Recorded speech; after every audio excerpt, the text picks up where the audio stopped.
gravely. They watched in anguish as foreign leaders have stolen our jobs, foreign cheaters have ransacked our factories, and foreign scavengers have torn apart our once beautiful American dream. We had an American dream that you don't hear so much about. You did 4 years ago, and you are now, but you don't too often, and for many years and decades even, you didn't hear too much about. Our country and its taxpayers have been ripped off for more than 50 years, but it is not going to happen anymore. It's not going to happen. In a few moments, I will sign a historic executive order instituting reciprocal tariffs on countries throughout the world. Reciprocal, that means they do it to us and we do it to them. Very simple. Can't get any simpler than that. This is one of the most important days, in my opinion, in American history. It's our declaration of economic independence. For years, hardworking American citizens were forced to sit on the sidelines as other nations got rich and powerful, much of it at our expense. But now it's our turn to prosper, and in so doing, use trillions and trillions of dollars to reduce our taxes and pay down our national debt, and it'll all happen very quickly. With today's action, we are finally going to be able to make America great again, greater than ever before.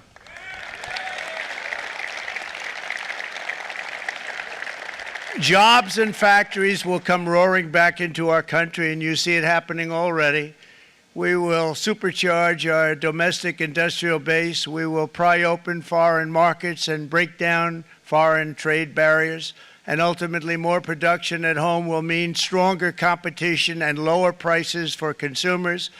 This will be indeed the golden age of America. It's coming back, and we're going to come back very strongly. We're pleased to be joined on this momentous occasion by Vice President J.D. Vance. J.D., thank you. Thank you. Thank you very much. Where are you, J.D.? No, that wasn't too hard to find. I was looking, you know, he likes to take a low-key attitude, so it'd usually be sitting right in front. He's gaining a lot of confidence, Mike, isn't he? And nearly my entire cabinet is here, as well as Speaker Mike Johnson, who's done an amazing job. And with the great success we had last night in Florida, we have a majority of 7. And 7's like a lot when we had it at 1, right? You've done a fantastic job. And many of the members of the House and Senate are with us. Senators, Congressmen, thank you all for being with us. We appreciate it. For decades, the United States slashed our trade barriers on other countries, while those nations placed massive tariffs on our products and created outrageous non-monetary barriers to decimate our industries. And in many cases, the non-monetary barriers were worse than the monetary ones.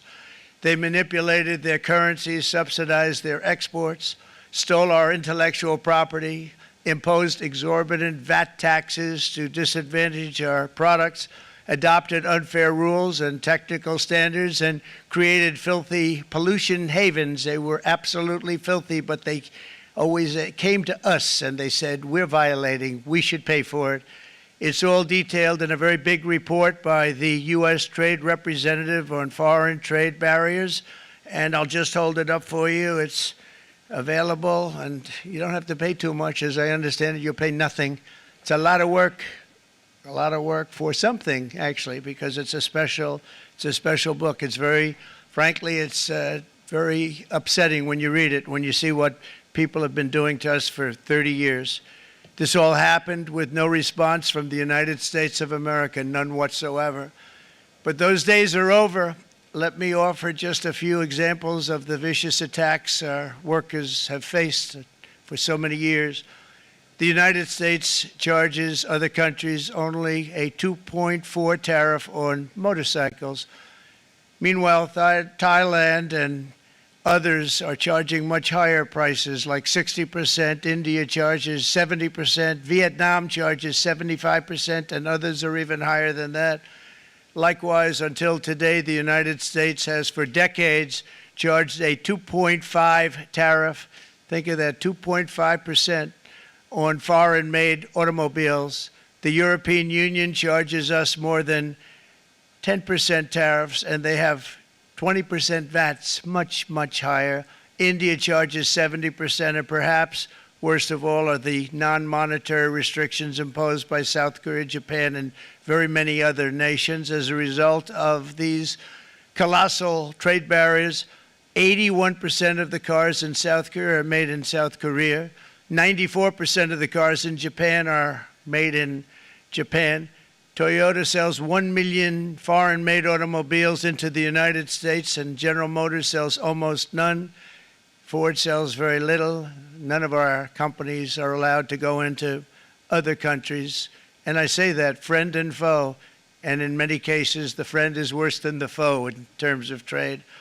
But such horrendous imbalances have devastated our industrial base and put our national security at risk. I don't blame these other countries at all for this calamity. I blame former presidents and past leaders who weren't doing their job. They let it happen, and they let it happen to an extent that nobody can even believe. That's why, effective at midnight, we will impose a 25% tariff on all foreign-made automobiles.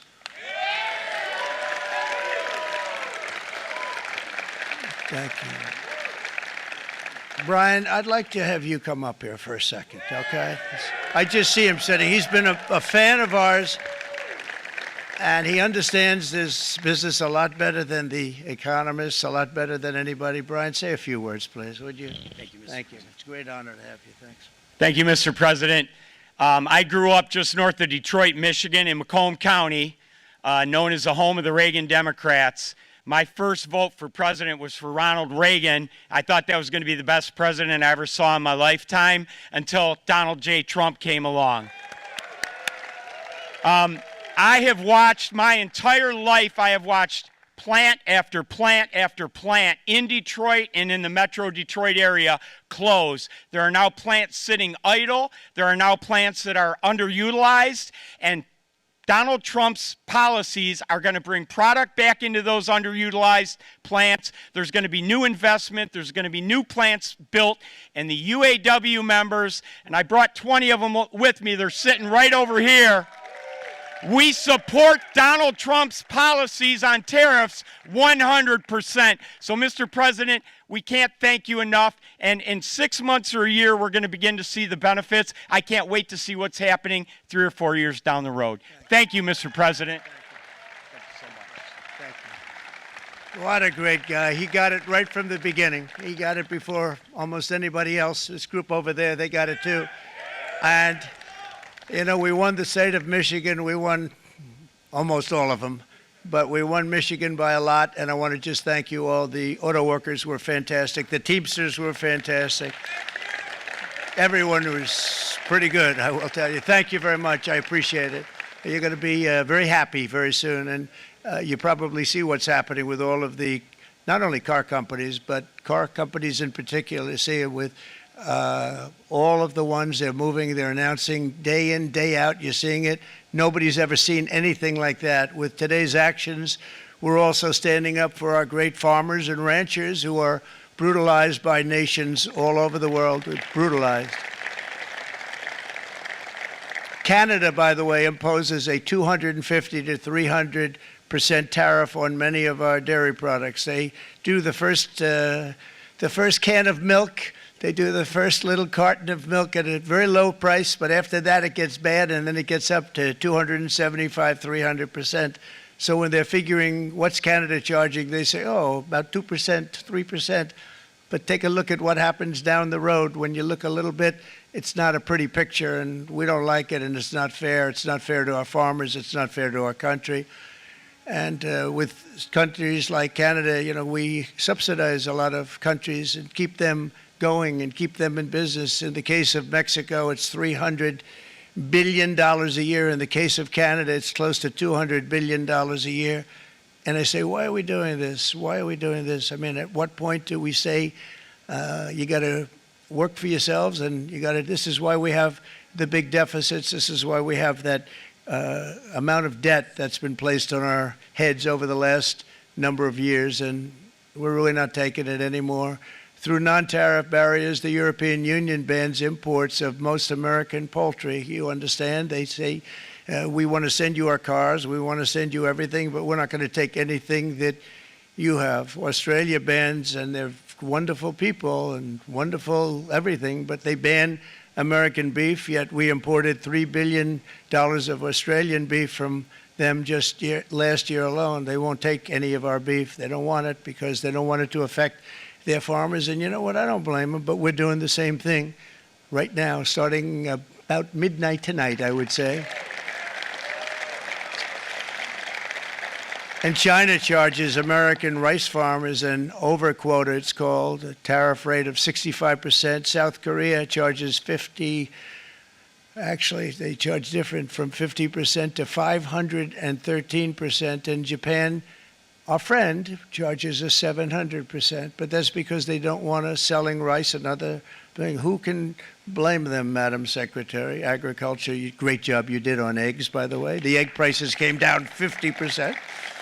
You got them down 50% once we got involved. They were going through the sky. The egg prices, they were going through the sky, and you did a fantastic job. Now we have lots of eggs, and they're much cheaper, down about 59% now, and they're going down further.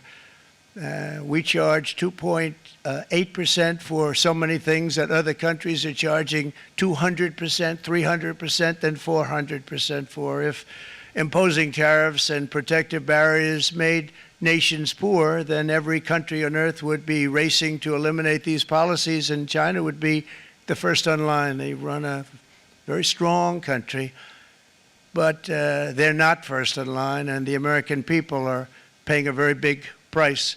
From 1789 to 1913, we were a tariff-backed nation, and the United States was proportionately the wealthiest it has ever been. So wealthy, in fact, that in the 1880s, they established a commission to decide what they were going to do with the vast sums of money they were collecting. We were collecting so much money so fast, we didn't know what to do with it. Isn't that a nice problem to have? What do you think, Marco? Good problem?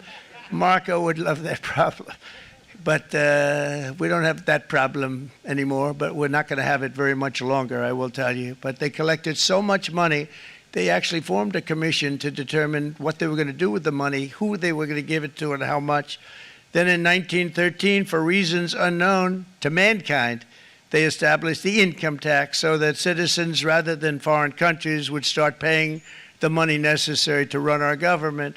Then in 1929, it all came to a very abrupt end with the Great Depression, and it would have never happened if they had stayed with the tariff policy. It would have been a much different story. They tried to bring back tariffs to save our country, but it was gone. It was gone. It was too late. Nothing could have been done. It took years and years to get out of that depression, far longer than even FDR had that office right over there for a long period of time.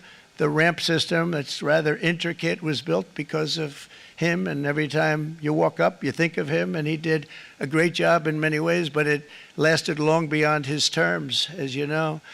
But it's not too late any longer, and we're going to start being smart, and we're going to start being very wealthy again. We're going to be wealthy as a country because they've taken so much of our wealth away from us. We're not going to let that happen.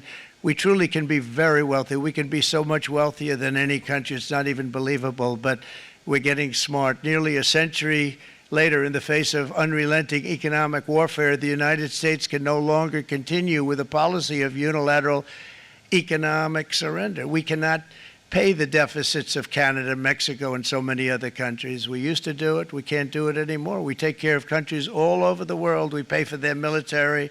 We pay for everything they have to pay, and then when you want to cut back a little bit, they get upset that you're not taking care of them any longer. But we have to take care of our people, and we're going to take care of our people first, and I'm sorry to say that.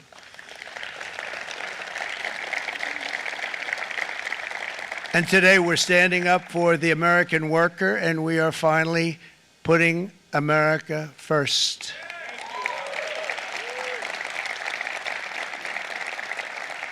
In sleepy Joe Biden's last year in office, the United States hemorrhaged 100,000 manufacturing jobs, and the number was going through the roof at levels never seen before. And our trade deficit reached a record $1.2 trillion, which is unheard of. Since the beginning of NAFTA, the worst trade deal ever made. It was a horror show. I was able to terminate it. They all said you'd never be able to get it out. We had to get approval from Congress to get it terminated. We had to live with that deal. It was the worst trade deal ever made by far. But since the very beginning of NAFTA, our country lost 90,000 factories. Think of what that is, 90,000. Think about putting a map up and putting tax on it. You wouldn't have enough room.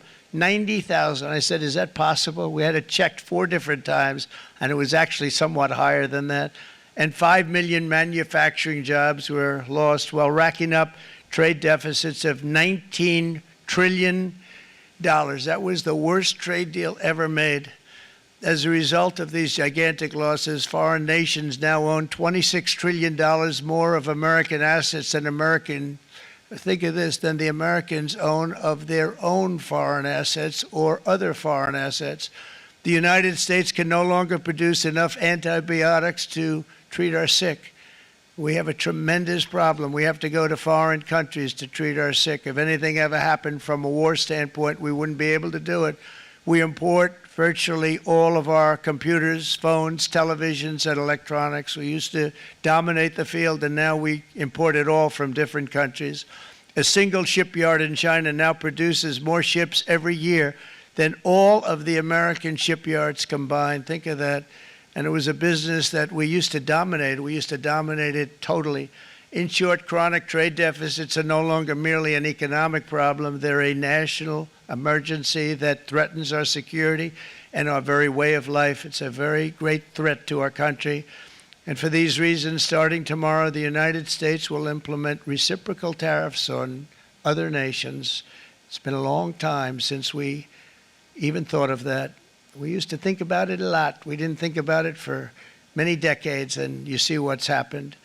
For nations that treat us badly, we will calculate the combined rate of all their tariffs, non-monetary barriers, and other forms of cheating. And because we are being very kind, we're kind people, very kind.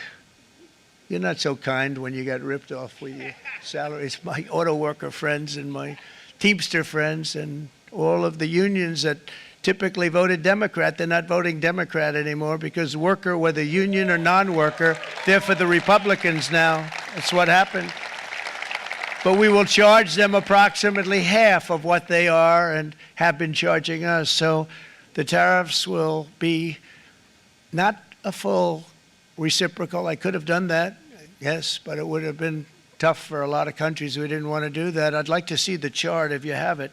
Could you bring it up, Howard? This is our great Secretary of Commerce, Howard Lutnick. Thanks, Howard. So if you look at that, China, first row, China, 67%. That's tariffs charged to the USA, including currency manipulation and trade barriers. So 67%, I think you can, for the most part, see it. Those with good eyes, with bad eyes. We didn't want to bring, it's very windy out here. We didn't want to bring out the big charts because it had no chance of standing. Fortunately, we came armed with a little smaller chart. So it's 67%, so we're going to be charging a discounted reciprocal tariff of 34%. I think, in other words, they charge us, we charge them less. So how can anybody be upset? They will be because we never charge anybody anything, but now we're going to charge. European Union, they're very tough, very, very tough traders. You know, you think of European Union, very friendly. They rip us off. It's so sad to see. It's so pathetic. 39%, we're going to charge them 20%, so we're charging them essentially half. Vietnam, great negotiators, great people. They like me, I like them. The problem is they charge us 90%. We're going to charge them 46% tariff. Taiwan, where they took all of our computer chips and semiconductors. We used to be the king, right? We were everything. We had all of it. Now we have almost none of it, except the biggest company is coming in. We're going to end up with almost 40%. Lee Zeldin's working to get their approvals. And it's an amazing company. Mr. Wei, of one of the great companies of the world, actually. They're coming in from Taiwan, and they're going to build one of the biggest plants in the world, maybe the biggest for that. But 64%, we're going to charge them 32%. Japan, very, very tough. Great people. And again, I don't blame the people for doing it. I think they're very smart in doing it. I blame the people that sat right in that Oval Office, right over there, right behind the Resolute desk or whichever desk they chose.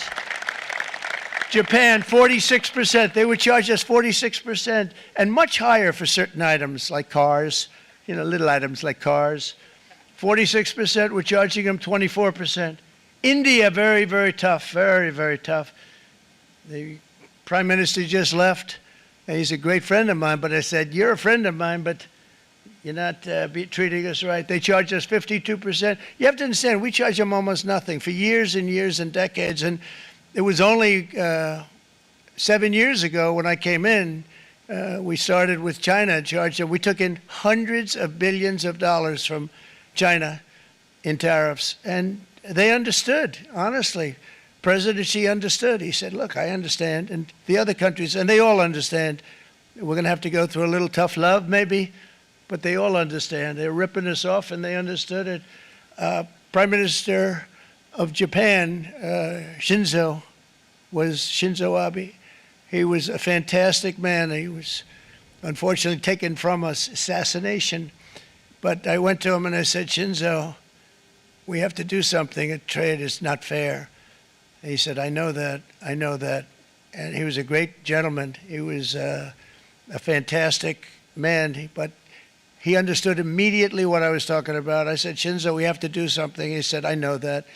And we worked out a deal, and it would have been a much better deal, but frankly, there were many years left on the deal that was made previous to my getting there, but it was something. If you look at Switzerland, 61% to 31%, Indonesia, Malaysia, Cambodia, oh, look at Cambodia, 97%. We're going to bring it down to 49. They made a fortune with the United States of America. United Kingdom, 10%, and we'll go 10%. So we'll do the same thing. South Africa, 60%, 30%, and they've got some bad things going on in South Africa. We're paying them billions of dollars, and we cut the funding because a lot of bad things are happening in South Africa. The fake news ought to be looking at it. They don't want to report it. Brazil, 10%, 10%. Bangladesh is 74%. So you see what's going on. Pakistan, 58%. Sri Lanka, 88%. So what we're doing is we're taking not the full, we could take the full 88%. Thanks a lot, Howard. He's doing a very good job. How's he doing, all right? I think you better take it with you. It's not going to last very long. He's going to put it, it's going to follow you down with the wind. I brought a hat just in case it got too windy, but here, would anybody like a hat? I'm not giving it to a cabinet. I'm giving it to the auto workers. Come here.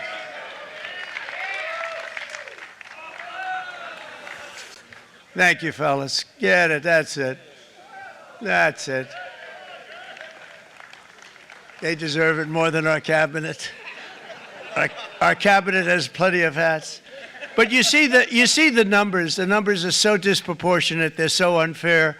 At the same time, we will establish a minimum baseline tariff of 10%. You notice that on the chart. And that'll be on other countries to help rebuild our economy and to prevent cheating. So we're going to have a minimum of cheating, and we're going to be very severe on the people that at the gate that watch the tariffs and watch the product coming in, because there's been a lot of bad things happening at the gate because the money is so enormous that you're talking about. There's never been probably anything like it in terms of the enormity, and there are a lot of bad things happen at the people that do the check-in, and they're looking at 10-year jail sentences if they do play. We're going to treat them so good, but if they cheat, the repercussions are going to be extremely strong. Foreign nations will finally be asked to pay for the privilege of access to our market, the biggest market in the world. We're right now the biggest market in the world. We had a great country 4 years ago in terms of the economics. We were doubling up on China. We were doing so well. Nobody was going to catch us, but so much of it slipped away over the last 4 years under Biden. I campaigned on this policy throughout last year, and today that promise was made, and it was also a promise, as you know, that was kept. Promises made, promises kept. To any company that objects to our common sense reciprocal tariffs, again, reciprocal, back and forth, back and forth. And I call this kind reciprocal. This is not full reciprocal. This is kind reciprocal. But what we do is we cut it in half, we charge them. My answer is very simple if they complain. If you want your tariff rate to be zero, then you build your product right here in America, because there is no tariff if you build your plant, your product in America. And we've seen companies coming in like we've never seen before.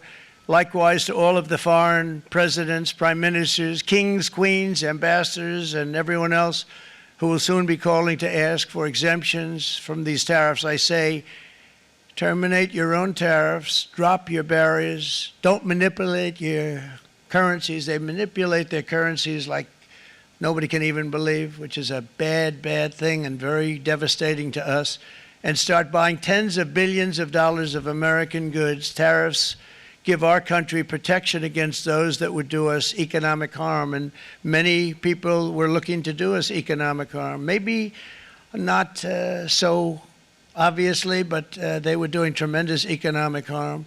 But even more importantly, they will give us growth. These tariffs are going to give us growth like you haven't seen before, and it'll be something very special to watch. I am so looking forward, and Brian, it's going to happen even faster than you said. You know, you might say, but it's already started. It's already started. Work's already begun on plants all around the country, and you see that as before. These are big, rich companies. We have $61 billion started on a big plant going up. It's going to be announced over the next 2 days, and they already started work. Many of these the biggest companies in the world, they've committed to build, build, build. We're going to build, build, build, sir. And they came here to see me, and wanted to know if they could have a press conference. I do as many as I can. I'm pretty busy trying to stop Russia and Ukraine and the Middle East. We got to stop that. We got to stop the Houthis, which we're making tremendous. They like shooting ships down and out of the water, sinking ships. They get a kick out of it, but they're not getting such a kick out of it now, are they, Mr. Secretary? They're not getting such a kick out of that now. But here are just a short list of some of the companies that have already announced and committed to investment. And this is a company that built its factories and its plants in China. Apple is going to spend $500 billion. They never spent money like that here. They're going to build their plants here. SoftBank, OpenAI, and Oracle, great companies, are investing $500 billion almost immediately.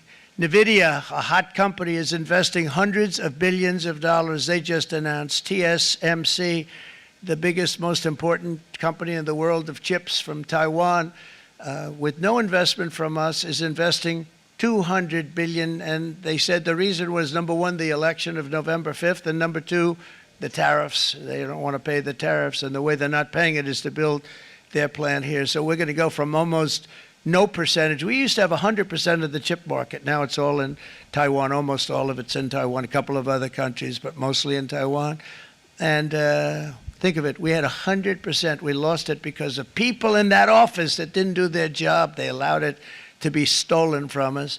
Johnson & Johnson, great company, $55 billion. Eli Lilly, $27 billion. Meta is investing $500 billion. Wow.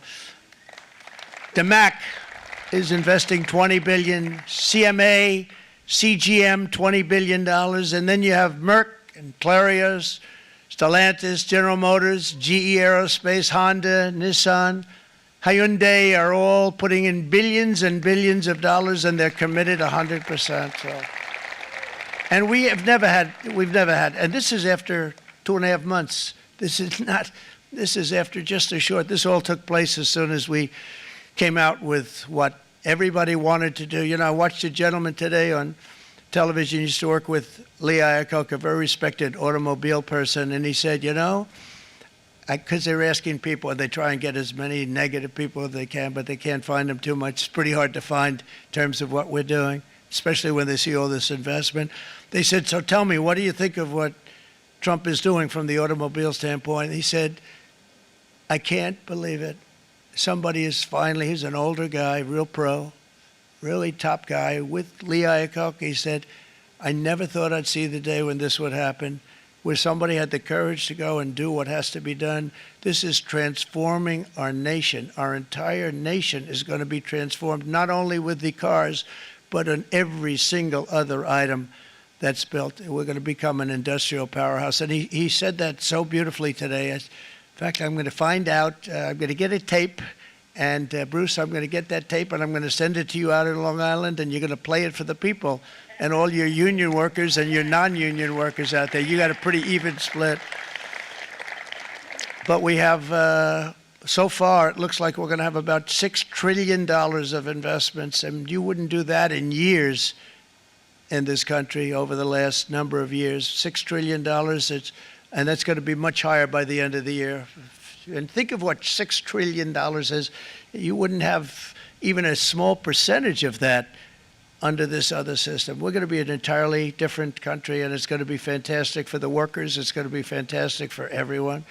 There will never have been a transformation of a country like the transformation that's already happening in the United States of America. It's an incredible thing to watch, and it's incredible to meet with the top people, people that you read about, very wealthy people, or people that are great managers and executives and presidents of big public companies, and to watch the enthusiasm they have now that they didn't have. They gave up on our country. They went to foreign countries and they built. Companies are pouring into our country at levels never seen before, with jobs and money to follow, and it's really beautiful. In the coming days, there will be complaints from the globalists and the outsourcers and special interests and the fake news. Always, the fake news will always complain. But never forget, every prediction our opponents made about trade for the last 30 years has been proven totally wrong. They were wrong about NAFTA. They were wrong about China. They were wrong about the Trans-Pacific Partnership, which would have been a disaster if I didn't terminate it. If I didn't terminate that, United Auto Workers, you would have had no jobs in this country. You would have had no jobs. It was all going to other countries.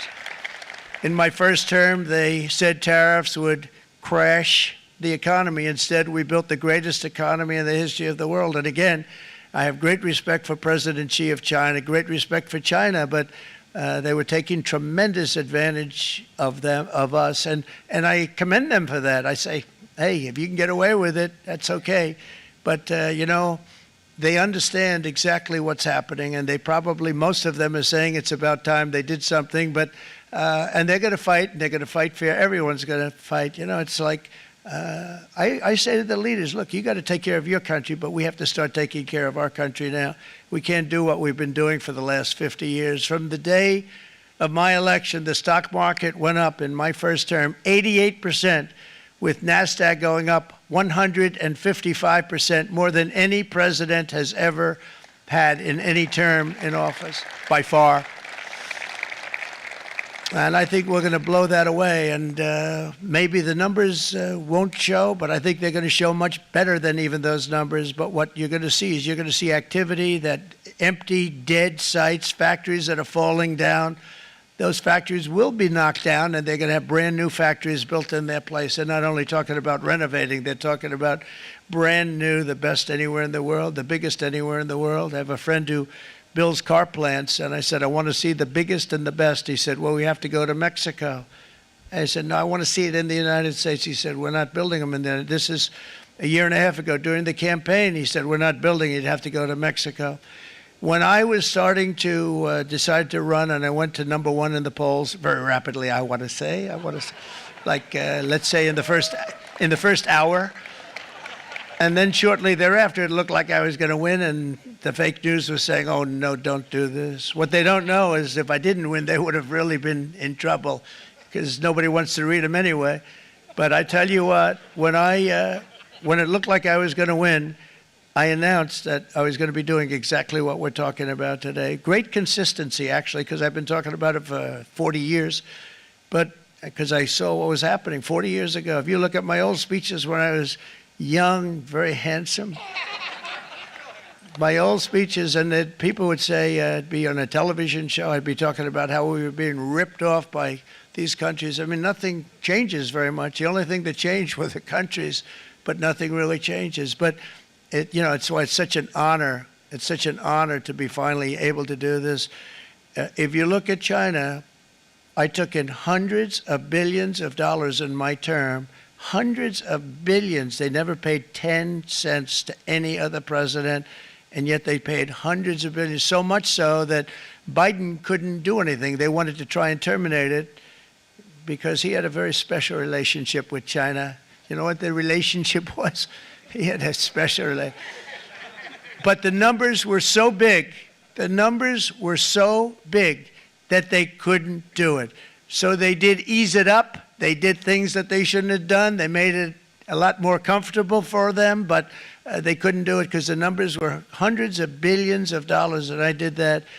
And we were on our way to doing something like incredible. And then we had a very bad election happen, a very bad election. A lot of bad things happened. So when I said we got to do it again, I said we have to make it too big to rig. And we made it too big to rig, and we won in records, and it was a monumental win. And it was such an honor to see so many of you, like Brian and your friends, here with us to celebrate, and to more importantly celebrate what we're doing, because that wouldn't be a full celebration if we didn't do this, because this will be an entirely different country in a short period of time. It'll be something the whole world will be talking about it. The critics made the very tired predictions earlier this year, but in February, core inflation dropped to the lowest rate in 4 years. And the price of eggs, as you know, just in a month and a half, we were there for 4 weeks. And the first week, I got blamed for eggs. I said, I just got here. They said eggs have gone up at like 250%, and you can't get eggs. And they were going crazy. And I said, I just got here. And then we got to work on eggs, and we got to work on everything. And our great Secretary of Agriculture, you did a fantastic job. Brooke Rollins, she did a fantastic job. And as I said before, the price of eggs dropped now 59%, and they're going down more, and the availability is fantastic. They were saying that for Easter, please don't use eggs. Could you use plastic eggs? I said, we don't want to do that. We want to, and you really came through. It's an amazing job. Thank you very much, Brooke. You did great. But likewise, an old-fashioned term that we use, groceries. I used it in the campaign. It's such an old-fashioned term, but a beautiful term, groceries. It sort of says a bag with different things in it. Groceries went through the roof, and I campaigned on that. I talked about the word groceries for a lot, and energy costs now are down. Groceries are down. Gasoline is way under $3, and people are beginning to be able to buy things and live again. We brought prices way down. We created 10,000 already in a few weeks, new manufacturing jobs. And it was that took place in 1 month, numbers that they haven't seen in a long time. We had virtually no inflation under my term. We had virtually no inflation for 4 years, but after transitioning over to Sleepy Joe, it went from almost non-existent to the highest in the history of our country. They had the highest inflation in the history of our country, brought up by energy and bad spending and bad policy, and a lot of bad things happened. How about allowing millions and millions and millions of people to pour into our country with open borders, where it's so sad to see even now. And I see our great secretary you have done. Stand up, please, Christy. Stand up. Christy Noem and Tom Homan. These people are doing a great job, but gotten them out in records. We have problems with judges that don't want them to go out. They want Tren de Aragua, and they want MS-13, the most vicious gangs ever. Nobody's ever seen anything like it. Absolute killer gangs. They kill people. They don't even think about it. And we put them out, and we have judges now, radical left judges that they don't want them to go out. They want them to even be brought back. Let's bring them back. You've done a fantastic job, and please thank everybody. Homeland Security. Thank you, everybody. Appreciate it. And we now have a border that's the best border that we've ever had, even better than it was my first term. My first term we did good, but this one we really specialized in. We've done really well. And we had records then. We had the best, safest border. 4 years ago, we had the best border there ever was. And now we have, you've actually matched it and done even better. And we're going to get it down the right way. And we want people, by the way, to come into our country, but we want to come in through a legal process. We want them to come in legally. We need more people. We need people to run these plants and to help the auto workers and the Teamsters and the non-union people and everybody else. But we need people and the farmers. And we're going to let people come in, but they want to come in. We want them to come in legally. They have to have the capability of loving our country, not people that hate our country. We don't want them in our country. And now we're going to pass the largest tax cuts in American history, and that's where we're relying on Mike and John Thune. And we will not cut Social Security, Medicare, or Medicaid benefits, and the Democrats will, because if they got in, the entire economy would collapse. This country was heading for a collapse under the people that you saw. They were horrible. I think one of the reasons people like the job, I have my highest approval ratings because I think they're comparing me to the worst administration in the history of our country, so I appreciate that at least. But Speaker of the House Mike Johnson and Senate Majority Leader, appreciate it, Mike. John Thune have been fantastic, by the way. But they've been working tirelessly on taking the next step to pass the plan for our one big, beautiful bill. I'd like to name it that if you can. One big, beautiful. I made that statement about 6 months ago, and everybody calls it one big, beautiful bill. And it will be that. It'll have everything, the big tax cuts and every incentive there is. And it'll be fantastic. And by the way, for the cars, we're asking for an interest deduction on a loan. So if you build the car, only in America we do it, Brian. If the car's not built in America, you don't get the interest rate deduction. But if you build the car in America, if you buy a car, if it's built in America, then you get an interest rate deduction, tax deduction, and that's a big thing. That's going to be a big thing. I think that's going to pay for itself very quickly, that deduction. Never happened. We've never had anything like that before. Somebody said, where do you get the idea? Because it's so basic. You would think that would have happened a long time ago. It never did, and I'm very happy it didn't because now I can say that was my idea. But we're going to get us closer to the debt extension. We have to get the debt extension passed, and I know you're going to be able to do that, Mike, and it's very important that you do that. And all of the other things that the Senate budget plan gives us, along with working, because I know they're working together, John and Mike, and the two bills are going very well together. We need to get our shared priorities done, including certain permanent tax cuts. We want the tax cuts to be permanent, spending cuts, energy and historic investments in defense, border, and so much more. We're covering everything. These will be phenomenal. There'll be no bill like this going to straighten. One bill is going to straighten out our country for many, many years to come. And we said, let's just do it and let's get it done. And some guys will love it and some guys will like it a little bit less because they're not getting what they were exactly looking for, but they're getting a lot. They'll never, if we get this done, it'll be the most incredible bill ever passed in the history of our Congress and Senate and congressmen, the senators and the congressmen, many of whom are here today, will be very proud of themselves. I really believe that. It's going to set us on a whole new prosperous path. We're going to cut spending and right-size the budget back to where it should be. We're going to do that very strongly. Thank you, Rick. Thank you. John, thank you. Oh, look at all of our senators over there. Oh, boy. That's a nice group of people. But I won't like them so much if they don't get this bill done. That's a great group. And Congressman, thank you very much. I appreciate it. Tremendous people. The Senate plan is my complete and total support. And the House plan, likewise, is very similar. They're moving along pretty much at the same clip. And as soon as you're ready, you'll show it to me. And I'm sure it'll have my support, Mike.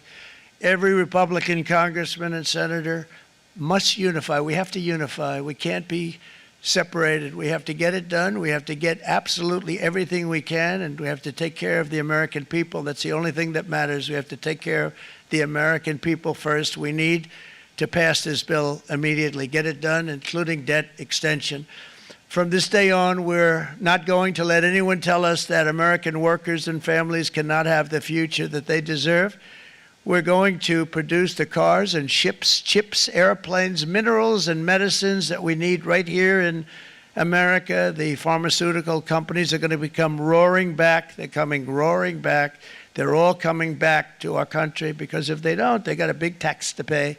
And if they do, I'll be very happy, and you're going to be very happy, and you're going to be very safe. We're going to build our future with American hands, with American heart, American steel, and we're going to build it with American pride like we used to. We're approaching our 100th day as president and have been given credit by a lot of people, actually, even some of the fake news, can you believe it? Which in this case hopefully isn't fake, for having done more in that time than any other administration in the history of our country in the first 100 days. I think we've had an amazing, in terms of what we've done, what we've gotten accomplished. I'd like to see if we can get that war ended and another war from not starting in the Middle East. We have to get Russia. They're losing 2,000 on average, 2,500 people a day, young people, soldiers, Russian. Think of that, 2,500 through some days, but on average, probably over about a 1 week period, it's 2,712, they say. They're losing those soldiers. They're dying. They're being decimated. And they're not from our country, but they're from other countries. But they're human beings. They're from Russia. They're from Ukraine in this period, most of them. And we're going to get it stopped. It's a senseless war that would have never happened if I was president, and it shouldn't be allowed to go on.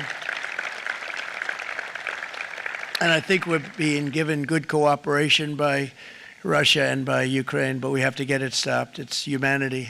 It's humanity. It's a terrible thing. This will be a very big moment. I think you're going to remember today. It's going to be a free nation that we're dealing with. We're going to have a very free and beautiful nation. It's going to be Liberation Day in America, and it's going to be a day that hopefully you're going to look back in years to come and you're going to say, you know, he was right. This has turned out to be one of the most important days in the history of our country. God bless you and God bless America. Thank you, everybody. Thank you very much. Thank you. Thank you very much.